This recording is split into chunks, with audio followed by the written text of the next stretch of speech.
नमस्ते सदावत्सल्य मातृभूमे। अक्सर लोगों ने ये प्रश्न पूछा है कि ये जो आप स्लोगन बोलते हैं, इस स्लोगन का क्या मतलब है? मैं आपको बता दूं, नमस्ते सदावत्सले, मैं उस भूमि को नमस्ते कर रहा हूँ। सदावत्सले जो वात्सल्य पूर्ण मेरा पालन करती है, मातृभूमि, मेरी भूमि, मेरी माँ, मातृभूमि जो वात्सल्य की तरह मुझे मेरा पालन करती है, मैं उसको प्रणाम करते हुए ये शुरू करता हूँ। तो नमस्ते सदा वत्सले मातृभूमि, सदा वात्सल्य की तरह मेरा पालन करने वाली मातृभूमि को प्रणाम करके मैं शुरू करता हूँ। इसको दूसरे शब्दों में आप कह सकते हैं, ये भारत माता को प्रणाम करते हुए, जिस भूमि को मैंने अपनी माँ माना है, उस भूमि को प्रणाम करते हुए हम इसको शुरू करते हैं। सवाल मातृभूमि का ही है और सवाल ये है कि क्या इस्लामिक चरमपंथ अब भारतीय सब कॉन्टिनेंट में इतना आ चुका है कि वो सरकारों के ऊपर हावी हो चुका है? मैं अगर ये प्रश्न आप सभी से पूछूंगा तो मुझे लगता है कि 95% नहीं 99% लोगों का, ख़ास तौर से जो इस्लामिक फॉलोवर नहीं हैं, उनका ये मत रहेगा कि हाँ, अब इतना चरमपंथ हमारे इंडियन सब कॉन्टिनेंट में आ चुका है। इंडियन सब कॉन्टिनेंट की जब मैं बात करता हूँ तो फिर मैं भारत, पाकिस्तान और बांग्लादेश, भारत, पाकिस्तान, बांग्लादेश, श्रीलंका और नेपाल, ये इंडियन सब कॉन्टिनेंट कहलाते हैं, इनकी बात करता हूँ। तो इंडियन सब कॉन्टिनेंट में इतना व्यापक हो चुका है कि जो सोच कर भारत का विभाजन हुआ था उसके बिल्कुल विपरीत चला गया है। ये बिल्कुल स्पष्ट करता है, कल जो इमरान खान ने अपने यहाँ पार्लियामेंट में स्टेटमेंट दिया, उस स्टेटमेंट से ये बिल्कुल साफ हो जाता है कि अब पाकिस्तान, जिसने चरमपंथ को, इस्लामिक टेररिज्म को पैदा किया, जिसने जिहादी पैदा किए, जिसने गुरुद्वारों, जिसने मदरसों और मस्जिदों में सिर्फ एक भाषा पढ़ाई कि कैसे दारुल इस्लाम हिंदुस्तान बनाना है, कैसे हिंदुस्तान में गजवाए हिंद करना है और कैसे हिंदुओं के ऊपर अत्याचार करने हैं, कैसे काफिरों को समाप्त करना है, जिसने सिर्फ एक बात सिखाई हो कि आपको जन्नत में इतनी हूरें मिलेंगी, वो हज़ारों हज़ार कपड़े पहने होंगी, फिर भी उनका जिस्म बिल्कुल सोने की तरह चमक रहा होगा, वो तुम्हारा इंतज़ार कर रही हैं। इसलिए ज़मीन पर अपनी पत्नियों, माताओं, बहनों के चक्कर में कहाँ पड़े हो, कहाँ परिवार के चक्कर में पड़े हो। मरने के बाद ही ज़िंदगी शुरू होती है और मरने के बाद परिवार वाले तो अपने आप पल ही जाएंगे, उनको अल्लाह पढ़ाएगा। अब अगर तुमको जन्नत जाना है, तुमको कुछ अल्लाह के लिए करना है, तुमको कुछ ऊपर वाले के लिए करना है, तो मरना होगा और मरने के लिए, मरने के बाद तुमको वहाँ हूरें मिलेंगी, वहाँ जन्नत मिलेगी। लेकिन इन मुल्ला मौलानाओं में से किसी एक ने भी अपने बच्चों को ये भाषा नहीं सिखाई। अपने बच्चों को ये लंदन में पढ़ाते हैं, अपने बच्चों को ये अमेरिका में पढ़ाते हैं और अपने बच्चों को पॉलिटिक्स सिखाते हैं और ये बताते हैं कि तुम्हारा जन्म तो पॉलिटिक्स करने के लिए हुआ है, सारे के सारे समाज को बेवकूफ़ बनाकर शासन करने के लिए हुआ है। ऐसा ही कुछ पाकिस्तान के साथ हुआ। मैं बहुत बार इस बात की चर्चा कर चुका हूँ कि मोहम्मद अली जिन्ना, अगर आप वाइट पेपर, अगर आप जो जिन्ना, जो माउंटबेटन और उनके अपने प्राइम मिनिस्टर माउंटबेटन और उनके अपनी महारानी के साथ के जो कम्युनिकेशन हैं, जिनको वो कहता था कि हर 15 दिन में कम्युनिकेशन करता है अपने प्राइम मिनिस्टर के लिए, बीइंग गवर्नर जनरल और बीइंग वॉइसरॉय, वो एक पत्र लिखता है अपनी महारानी के लिए, जिसमें वो कहता है कि जिन्ना मेरे पास आए, जिन्ना और नेहरू के दोनों के प्रकरण वो लिखता है, कहता है जिन्ना मेरे पास आए और जिन्ना ने मुझसे कहा कि मुझे हिंदुस्तान का शासन दो, लेकिन हिंदुस्तान के शासन पर कांग्रेस का प्रभाव है, इसलिए जिन्ना को शासन नहीं दिया जा सकता। जिन्ना अब इस बात के लिए एग्री हुए हैं कि हमें एक कोना कहीं पर दे दो, हिंदुस्तान के एक टुकड़े के पर मुझे राज्य करने के लिए सेपरेट दे दो। मैं, उसका विचार ये है कि वो उसको फतेह कर ही लेगा, इस्लामिक शासन बना ही लेगा। इसीलिए हमारे कॉन्स्टिट्यूशन में बनाते समय आपको लगभग 50 ऐसे मुस्लिम मिल जाएंगे या उससे कम कुछ होंगे, ऐसे मुस्लिम मिल जाएंगे जो बयान देते समय कॉन्स्टिट्यूंट असेंबली में ये कहते हैं कि आप एक तीसरा ग्रुप बनाइए जो कि प्रिंसली स्टेट्स की ग्रुपिंग कर सके।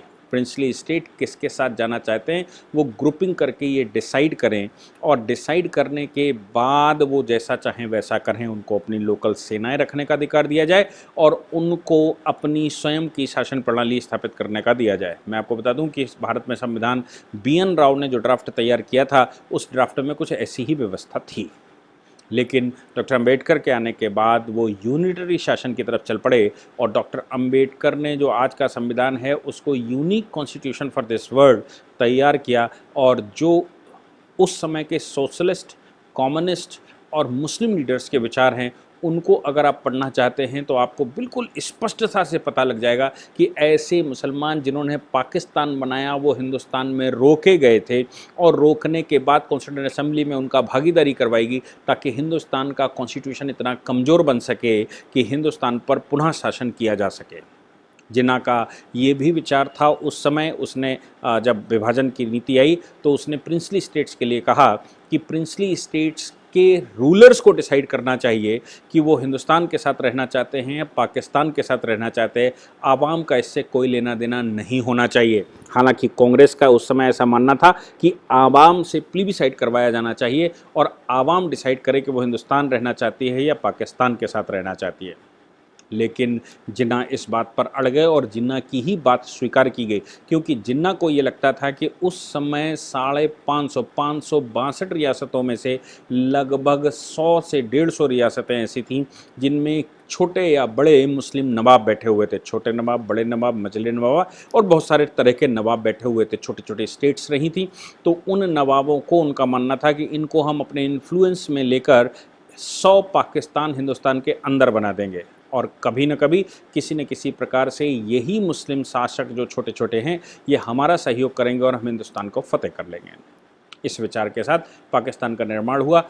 सौभाग्य हमारा था कि हमारे साथ दो महापुरुष उस समय थे जो कि पूरी शासन प्रणाली को अपने वश में कर रहे थे। हालांकि पूरा नहीं कर पाए जैसा करना चाहिए था, फिर भी उन्होंने बहुत कुछ संभाला। एक भारत के गृह मंत्री उस समय के सरदार पटेल और दूसरे डॉक्टर अंबेडकर। डॉक्टर अंबेडकर अपनी कलम से एकीकरण कर रहे थे और पटेल अपनी तलवार और अपनी बुद्धिमत्ता से, अपनी फौज से, अपनी शक्ति से, अपने बाहुबल से हिंदुस्तान का एकीकरण कर रहे थे। इसलिए जिन्ना की ये पॉलिसी कि हिंदुस्तान के जो प्रिंसली स्टेट्स हैं इनको अधिकार दिया जाए कि ये स्वतंत्र भी रह सकते हैं, वो बात चली नहीं। और माउंटबेटन 25 जुलाई को एक स्टेटमेंट भारत सरकार के बिहाफ पर दे बैठे कि all the princely states has to accede इधर इन इंडिया और in Pakistan subject to the condition of geographical boundaries. तो कंपल्सन जोग्राफिकल बाउंड्रीज का था और सबको ही एक्सीड करना ही पड़ेगा। इसलिए इस आधार पर चूंकि बांग्लादेश आज का या ईस्ट पाकिस्तान और वेस्ट पाकिस्तान तो जो एरिया ब्रिटिश इंडिया का था उससे बनाया गया था कॉन्स्टिट्यूशन से, बाकी के प्रिंसली स्टेट्स को यह अधिकार था कि वो हिंदुस्तान या पाकिस्तान में से एक्सीड करें, लेकिन उनकी बाउंड्री उनके साथ लगनी चाहिए। जिन्ना की सारी पॉलिसी धरी की धरी रह गई, जिन्ना का सारा विचार धरा का धरा रह गया, और सभी को, चाहे वो हैदराबाद का निज़ाम हो या फिर जम्मू कश्मीर का राजा हो, सबको डिसाइड करने का अधिकार मिला और बाउंड्रीज़ के आधार पर तय करना निश्चित हुआ। इसलिए पाकिस्तान का वो जो स्वरूप बनाना चाहता था जिन्ना, वो नहीं बना पाया। लेकिन हिंदुस्तान के अंदर उसने इसके बाद एक पॉलिसी खेली और उस पॉलिसी के तहत लियाकत अली को हिंदुस्तान भेजा। लियाकत और नेहरू समझौता हुआ जिसमें यह तय किया गया कि हिंदुस्तान में रहने वाले मुसलमानों को हिंदुस्तान में रखा जाएगा और पाकिस्तान में रह रहे हिंदुओं को पाकिस्तान सरकार संरक्षण देगी। इस समझौते के तहत बहुत सारी गड़बड़ी देश में हुई और हिंदुस्तान में मुसलमान रोक लिए गए, पाकिस्तान में हिंदू रोक लिए गए। पाकिस्तान, एक अनुमान के अनुसार पाकिस्तान में लगभग 27% हिंदू और हिंदुस्तान में 2 से 4%, कुछ स्थानों पर 7% या 10% भी मुसलमान थे जो रुके। आज हिंदुस्तान में मुसलमानों की आबादी लगभग 20% और जो 27% आबादी पाकिस्तान में थी वो आज 1.5% रह गई है। ये सब कुछ एक सोची समझी साजिश के तहत किया गया और उनको ये पता ही होगा कि हिंदुस्तान में रहने वाले लोग जो उनके मत को फॉलो करते हैं उनको कभी न कभी किसी न किसी प्रकार से कन्विंस किया ही जा सकता है। इस कन्विंसिंग पावर को ध्यान में रखते हुए उन्होंने एक तरफ तो हिंदुस्तान के अंदर के लोगों को भड़काना शुरू किया, कम्युनिस्टों को तैयार करना शुरू किया, अर्बन नक्सल्स को तैयार करना शुरू किया, यूनिवर्सिटीज़ में सिलेबस तैयार करने शुरू किए। मौलाना आज़ाद को वो भारत का पहला शिक्षा मंत्री बनाने में सफल हो गए और भारत की शिक्षा प्रणाली बदल गई। जो स्वाभिमानी भारत है वो लोगों से विस्मृत हो गया। दूसरी तरफ पाकिस्तान के अंदर इस्लामिक जिहाद, इस्लामिक एजुकेशन और हिंदुज़्म को समाप्त करना, काफिरों को समाप्त करने का षड्यंत्र रचा गया। नतीजा निकला कि पाकिस्तान ने अपने यहाँ, चाहे वो ईस्ट पाकिस्तान की बात करें या वेस्ट पाकिस्तान की बात करें, उन्होंने मदरसे और मस्जिदों में पढ़ाइयाँ शुरू की। यहाँ तक कि पाकिस्तान के अंदर आज भी बच्चे अगर बाहर खेलना चाहते हैं, चूँकि 5 समय नमाज होती है, तो वो अपने टीचर से ये कह के बाहर निकलते हैं कि मुझे नमाज पढ़नी है। और नमाज पढ़ने के लिए अगर टीचर मना करता है तो वो शिकायतें करते हैं मुल्ला मौलवियों के साथ और ये कहते हैं ये तो हमें नमाज भी नहीं पढ़ने देते, हमें दीन से भटका रहे हैं। तो टीचर्स की वहाँ पिटाई हो जाती और टीचर्स की वहाँ पिटाई हो जाती तो टीचर्स दोबारा कभी नहीं कहते कि तुमको क्लास में या स्कूल में ही रहना है। और वहाँ ये निश्चय हो जाता कि अगर कोई भी व्यक्ति, कोई बच्चा ये कह के बाहर जाना चाहता है कि वो नमाज़ पढ़ना चाहता है तो उसको रोका नहीं जा सकता। अब वो जिहादी स्कूलों में जाएगा और वो सिर्फ जिहाद की भाषा सीखेगा। अगर आप पाकिस्तान के पढ़े लिखे वर्ग से आज बात करेंगे, मैं आरजू काज़मी को एक दिन सुन रहा था तो वो लगातार ये कह रही थी कि पाकिस्तान एजुकेशन से बहुत दूर भटक चुका है और पाकिस्तान अब सिर्फ एक चीज़, और यहाँ तक कि पाकिस्तान की सेना और पाकिस्तान की सरकार और पाकिस्तान के ऑफिशियल्स, उनके पास सिर्फ एक काम है और वो है कि कैसे नफ़रतें पैदा करना, कैसे काफिरों को मारना है, गजवाए हिंद करना है और कैसे अल्लाह तुम्हारी मदद करेगा। और सब कुछ ये बातें अदालत में बोली जाती हैं, ये बातें जिस समय ट्रेनिंग चल रही होती है आर्मी की उस समय बोली जाती है और इसी प्रकार की बातें पाकिस्तान की पार्लियामेंट में बोली जाती हैं। और इसी प्रकार का पूरा ट्रेनिंग सेंटर अगर कहीं चलता है तो वो मदरसों में या मस्जिदों में नमाज के बाद की जो बैठकें होती हैं उनमें तैयार किया जाता है। यानी कि इतना ख़तरनाक ब्रेन वॉश बच्चों का होता है कि बच्चे जिहाद के अतिरिक्त अल्लाह की शहादत, अल्लाह के लिए शहादत देने के लिए और हूरे प्राप्त करने के अतिरिक्त कुछ और सोच ही नहीं पाते। और चूंकि वो नहीं सोच पाते इसलिए वो मरने जीने के लिए अपने आप को आत्मघाती दस्ता बताने के लिए और कहीं भी बम फेंकने के लिए तैयार हो जाते हैं। अब चूंकि जब 80% आबादी, मैं 80% की अगर बात ना करूं तो कम से कम जो मेल आबादी है, जो पुरुष आबादी है, जो कि मस्जिदों में जाती है, मदरसों में जाती है, ख़ास तौर से मस्जिदों में अपनी पढ़ाई, मदरसों में अपनी पढ़ाई ख़त्म की और उसके बाद मस्जिदों में जाती रहती, तो उनको लगातार वो बौद्धिक देते रहते हैं और मरने की सलाह देते रहते हैं। अपने बच्चों को नहीं देते, सिर्फ उनको जो उनसे नमाज़ पढ़ने आते हैं। तो फिर महिलाएं अछूती रह जाती हैं क्योंकि वो मदरसों तक जाती हैं और उसके बाद महिलाएं अपने घर पहुंच जाती हैं। तो अगर कोई बुद्धिमत्ता की बात कर सकता है तो वो पाकिस्तान की रहने वाली महिलाएं कर सकती हैं। लेकिन महिलाओं का इस्लाम में क्या योगदान है और कितना उनको स्थान दिया जाएगा ये हम सब जानते हैं। नतीजा निकलता है कि महिलाएं अगर आवाज़ उठाती हैं तो उनकी हत्याएँ कर दी जाती हैं, चाहे वो बेनज़ीर भुट्टो हों और चाहे कोई और। लेकिन जो समाज, मुस्लिम समाज के पुरुष वर्ग है जिन्होंने विदेशों में पढ़ाई नहीं की, जो मदरसे और मस्जिदों के चक्कर में फंस गए, वो सिर्फ जिहाद, आत्मघाती दस्ता, अल्लाह के लिए शहादत, हूरों की कहानियाँ, परियों की कहानियाँ और जन्नत के ख्वाब देखते ही रहते हैं। और उनको ये भी फिक्र नहीं रहती कि उन्होंने जिससे विवाह किया है उसकी ज़िम्मेवारी उनकी है, उन्होंने जो बच्चे पैदा किए हैं उनकी ज़िम्मेवारी उनकी है। अब पाकिस्तान अब इस समय इस स्टेज पर पहुंच गया कि पाकिस्तान चूंकि फसल बोता ही था लेकिन इंटरनेशनल प्रेशर में वो नहीं सही से वो पा रहा था। लेकिन एक स्टेज पर अमेरिका, जिसको अफ़गानिस्तान में जिहादियों की आवश्यकता थी रशिया के ख़िलाफ़, तो उसने पाकिस्तान का सहयोग लिया और पाकिस्तान का सहयोग लेकर जिहादियों की यूनिवर्सिटियां खोल दी, जिहादी कैसे पैदा किए जाएं, और तालिबानियों को खड़ा किया। पाकिस्तान अब पूर्ण रूप से, चूंकि उसको धन भी मिलने लगा था ट्रेनिंग देने का, तो वो धन लेते हुए अब पूर्ण रूप से चरमपंथ और जिहाद की तरफ बढ़ चुका था।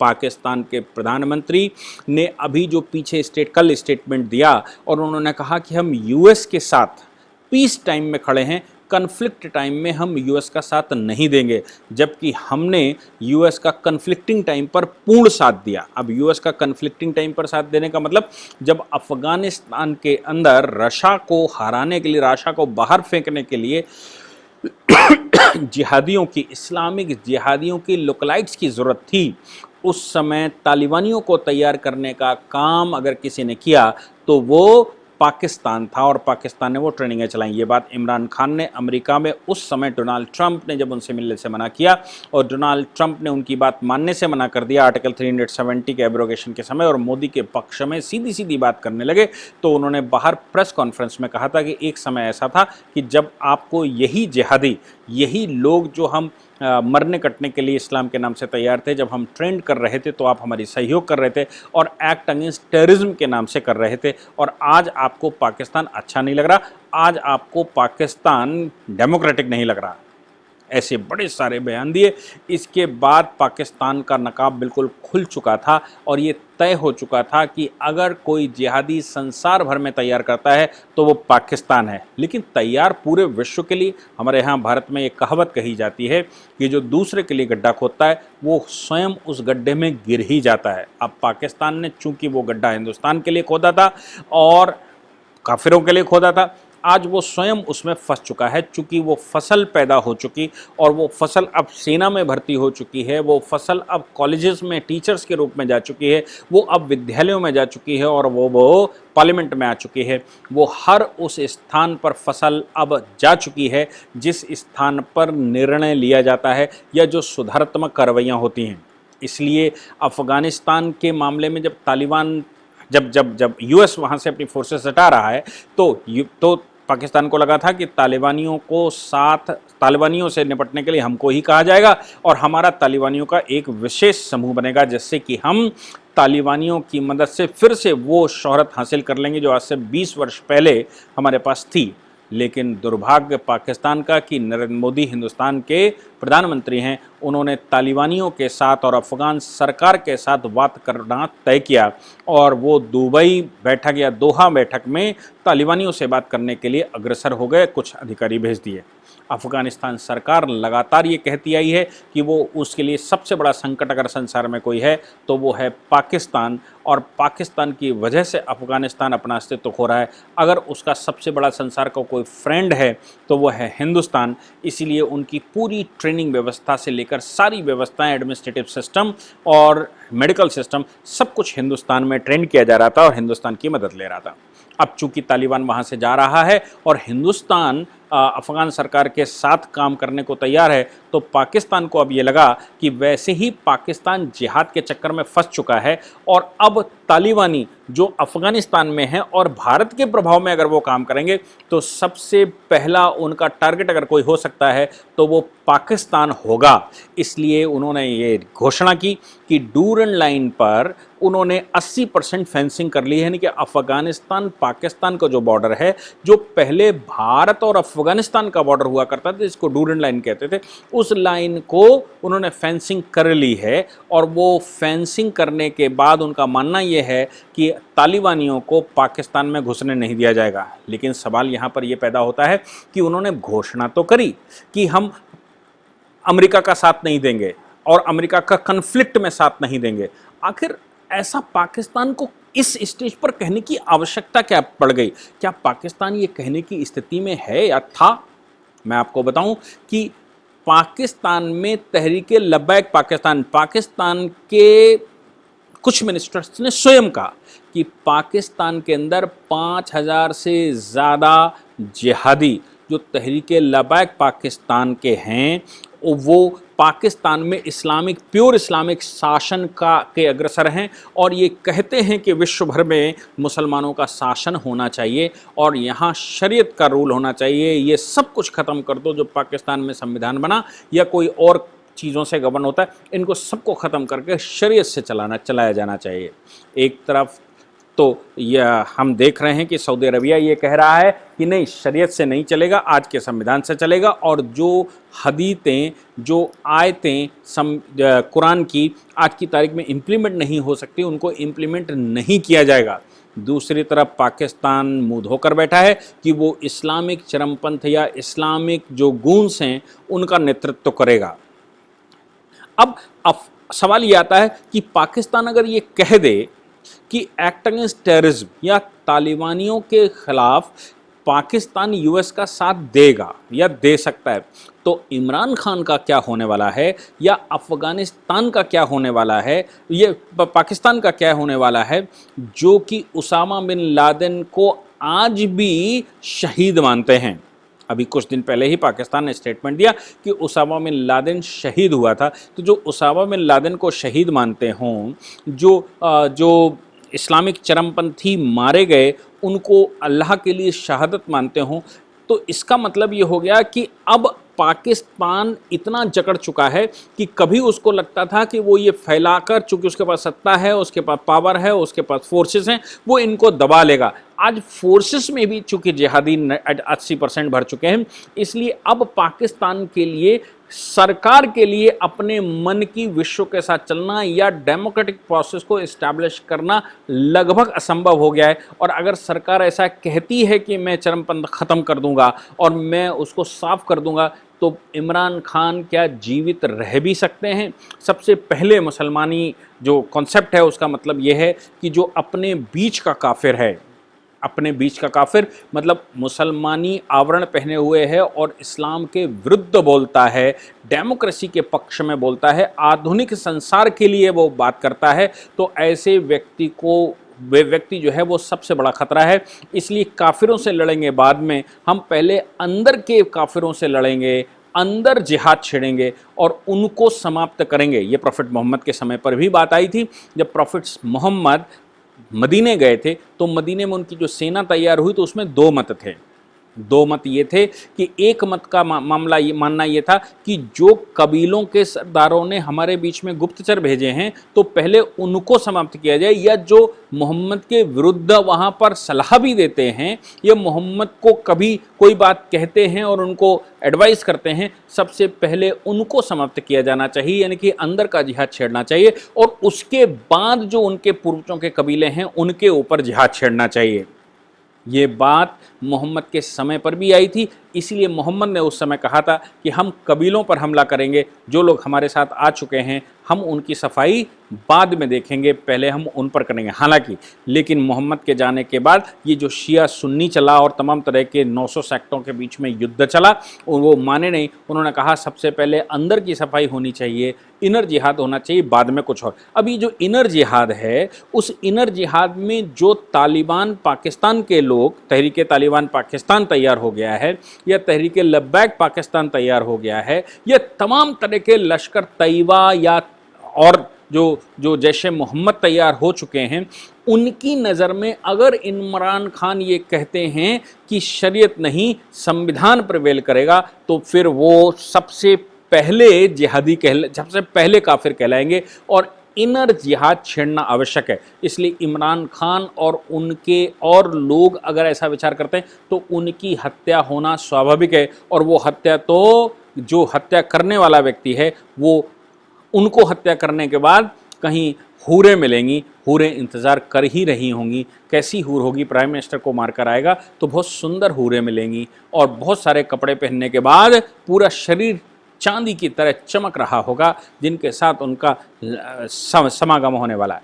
तो आप समझ सकते हैं कि पाकिस्तान के प्राइम मिनिस्टर का पार्लियामेंट के अंदर ये स्टेटमेंट आना कि हम अमेरिका का साथ नहीं देंगे, हम पीस टाइम पे साथ देंगे, हम कन्फ्लिक्ट टाइम पर साथ नहीं देंगे या नहीं दे सकते, ये स्वाभाविक स्टेटमेंट है। क्यों? क्योंकि पाकिस्तान अब पूर्ण रूप से टेररिस्ट स्टेट बन चुका है और टेररिस्ट जो स्टेट स्पॉन्सर्ड टेररिस्ट अभी तक तैयार करता था, अब स्वयं टेररिस्टों की सरकारें वहाँ बन चुकी हैं। इसलिए वो FATF के अंदर के जो दबाव हैं उनसे बचने के लिए भी इन टेररिस्टों को ही अब मेन स्ट्रीम पॉलिटिक्स में लाना चाहता है, ताकि उनको स्टेट का सपोर्ट मिल सके। और जब स्टेट का सपोर्ट वो इन लोगों को, जैसे मोहम्मद या हाफिज सईद या और लोगों को देना चाहता है, लखवी को देना चाहता है, तो आप समझ सकते हैं कि अब पाकिस्तान पूर्ण रूप से टेररिस्ट स्पॉन्सर्ड स्टेट नहीं है, टेररिस्ट स्टेट स्वयं बन चुका है। और अब पाकिस्तान को समाप्त करने के अलावा कोई और दूसरा उपचार विश्व के पास नहीं है जो वो कर सके। इसलिए अब विश्व को पाकिस्तान के इमरान खान का ये स्टेटमेंट आने के बाद कि हम एक्ट अगेंस्ट टेररिज्म में कन्फ्लिक्टिंग पॉइंट पर साथ नहीं देंगे, बाकी सब हम चाय नाश्ता करेंगे, तो फिर मुझे लगता है कि पूरे विश्व को ये समझ में आ ही जाना चाहिए कि अब पाकिस्तान टेररिस्ट स्टेट बन चुका है और पाकिस्तान के अपने हाथ में भी नहीं है, सरकार के अपने हाथ में नहीं है कि वो अब स्टेट को बचा सके। मुझे लगता है कि इस स्टेज पर पाकिस्तान के प्रति हम सबको नहीं, पूरे विश्व को सोचना ही होगा। आपने सुना, उसके लिए बहुत बहुत धन्यवाद।